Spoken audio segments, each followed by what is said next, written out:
Okay, ladies and gentlemen, we thank you again for staying with us. We have, doing tonight's presser, Heather Knight, the England captain. Feel free to answer any questions that relate to today's game. Heather, that was the tight, exciting game, just on the wrong end of it. Where do you think England didn't quite come up? Yeah, it was a great game of cricket, wasn't it? I thought the fight we showed to stay in that game, to obviously get to a total that was defendable, and the fight we showed out there to obviously get it close was brilliant. In terms of where it went wrong, I guess ideally you want one of the top 5 to be there in the last sort of 2 or 3 overs. That's where you're going to sort of push it forward and get those really big scores. And the fielding, I think, a little bit more composure potentially would have got us over the line, but to stay in a game like that, under that sort of pressure, the crowd and the support for the West Indies was really pleasing. And Sophia Dunkley, quite a time for her to have to come in for her first international innings. A few words about her contribution there and digging out that hole. Yeah, really pleased for her. Her and Anya had that great partnership. I think a record, 7th wicket partnership for England. It was brilliant. She's obviously had to wait 3 games to get out there and get the bat in hand, and I think she's been itching at the bit to do that. And the way she played, she hits very unusual areas as a cricketer. She's very hard to set fields to, having captained against her previously. So to show that composure under that amount of pressure and under that sort of people, the amount of people, 10,000 people, whatever it was, so really pleased for her. She's worked so hard.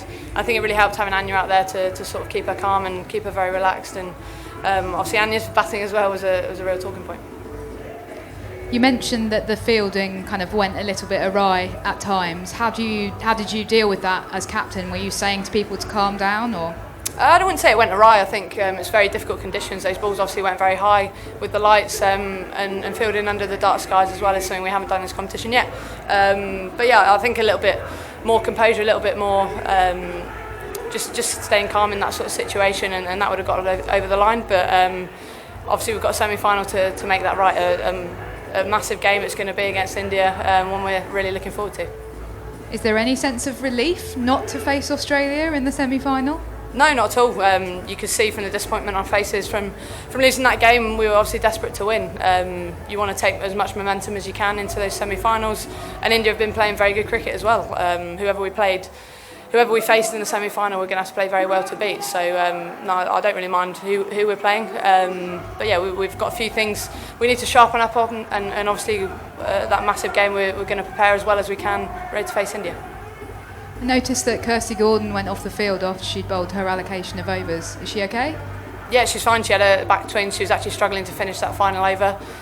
Just a little bit of back twins going down into her hamstrings. So yeah, decision to take her off. She obviously bowled very well. But yeah, she was in a lot of pain in that last few balls of that over. Your previous 2 wins were by quite comfortable margins. Previous 2 matches, your victories. So how important is it for you guys that you played a tight, tense match, going and testing yourself in that kind of situation before going to the semi-final? Yeah, I think it's a great experience for the girls. For some of the younger girls that haven't played in front of that sort of crowd, that sort of pressure and the atmosphere that it had, would be great for them. It's a brilliant learning, I think, and what an amazing occasion it was. But to have a tight game like that and to see how we fought, how we stayed in the game, how we scrapped, that's what the team's about, and that's all I can ask for the girls, and a little bit more sort of skill and composure, and we would have got over the line. So yeah, really pleasing, obviously going into the semi-final. What do you think would have been, from the England point of view, a reasonable score for the West Indies to chase? 130, 140, 150? I think we were in the game with the score we got. I think ideally we'd sort of had another 10, 15 runs, and it probably potentially would have been out of the West Indies' reach, or would have made it a lot closer. But yeah, a few more. Like I said, one of the top 5, if they bat through, then that's going to get us up to that total. But on that wicket, it was quite tricky to bat. It was quite up and down. A few turns, some sort of skidded on, so it wasn't the easiest wicket to obviously go and get a big score. But I think sort of another 10, 15 runs would have been about par. You think it'll be an unfair headline in some of the British press tomorrow if they suggest that England threw away their chances with poor catching, slippery fingers? Are you taking your chances? Oh look, it's pretty obvious we dropped a few out there, but it wasn't easy conditions. The balls that were dropped obviously went very high. There's not making excuses. We need to take those in the semi-final if we're going to progress. But yeah, so having a little bit more composure and being sort of really calm in that situation. But I think hopefully the headlines will be how hard we fought and what a great game of cricket that we made it. And apart from the difficult conditions and lighting and that, how important was the crowd as a factor?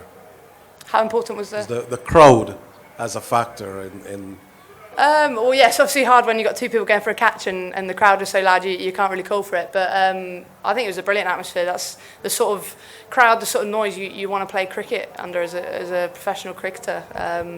And obviously the support was there for the West Indies, and I think it's brilliant that so many people have come out and support, and it's made it a sort of real carnival atmosphere and a really enjoyable one.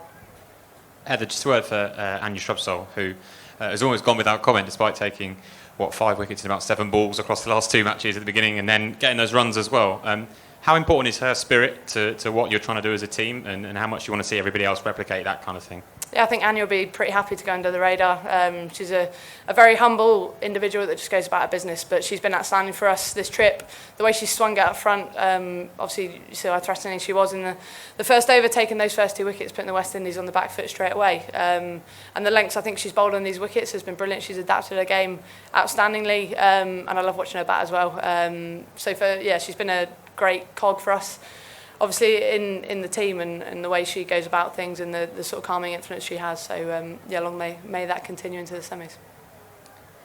Dani Hazell was back into the side today. She went for quite a few runs in her first couple of overs, but you persisted with her as a bowling option. Can you talk us through that decision? Yeah, sure. Obviously Dani was in there as a specialist bowler. She potentially bowled a little bit too flat at the start, and then you saw she took the pace off a little bit in the last 2 overs and looked a lot harder to hit. I think she was a little bit unlucky as well. There was a few that went over fielder's head that obviously Deandra got hold of. She's a very good player, very dangerous player, and it's always hard when you spin the ball into her arc a little bit. But yeah, it's Dani's first go of the trip. But yeah, I'm sure she'll assess her performance and look on things she could have done better. West Indies have built their innings around the top 3. The most experienced batters and the most successful. But then Campbell came at number 4. She's been around for a while. I know you would have known her from before. When she got in, what were you thinking? You thinking that she's the kind of player that can take it past the kind of the way she plays? Were you thinking along that line? Yeah, we obviously did our homework on the team we're going to play. We knew about Campbell and had plans against her. She obviously hasn't batted too much in this tournament, but I've played against her a lot previously and know sort of her game. I thought she batted quite well. She batted quite sensibly in terms of when she chose to attack and chose to defend. But yeah, unfortunately we couldn't sort of crack that partnership. That was the real key. I think if we'd broken that Dottin Campbell partnership a little bit earlier, we would have hopefully been able to break the door down. It was quite a hard wicket to come in and score quickly on. It was sort of once you got used to the pace, the sort of little bit of variable bounce, it was a little bit easier as a batter. So yeah, I thought she batted well and obviously was key to them winning. And a bit on Dunkley, as you said earlier, a very young player who you've played against, hits it in awkward areas. What do you think deep down about her role in tonight's game and then taking it forward to the semi-finals? Was that Dunkley, sorry? Well, yeah, she comes in at that number 7, and it's quite a tricky place to bat. I think you either come in when the team's in trouble, like she did tonight, or you come in with not many balls left, and you obviously want to score very quickly, and that's why we've picked her in that role. She scores quickly, she hits in unusual areas, she can clear the ropes, as obviously you saw tonight as well.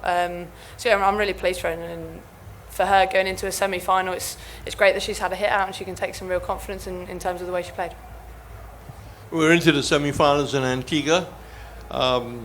We hope to have the same kind of crowds, and you were hoping to have the same kind of crowds. What message, what appeal you like to make to the Antiguan public, because this is your tournament. 4 teams are in the semi-finals. What you got to say to the Antiguan public? Well, I think ask any of the people that have come tonight in terms of how much they've enjoyed themselves. I think it's been so busy because sort of words got around. And all the staff at our hotel have been asking for tickets and saying they've really enjoyed watching the women play. So yeah, hopefully it'll be the same in Antigua. Hopefully the word will get around and there'll be a few in hopefully for those 2 semis. Thank you, Heather. All good? Nice one, cheers.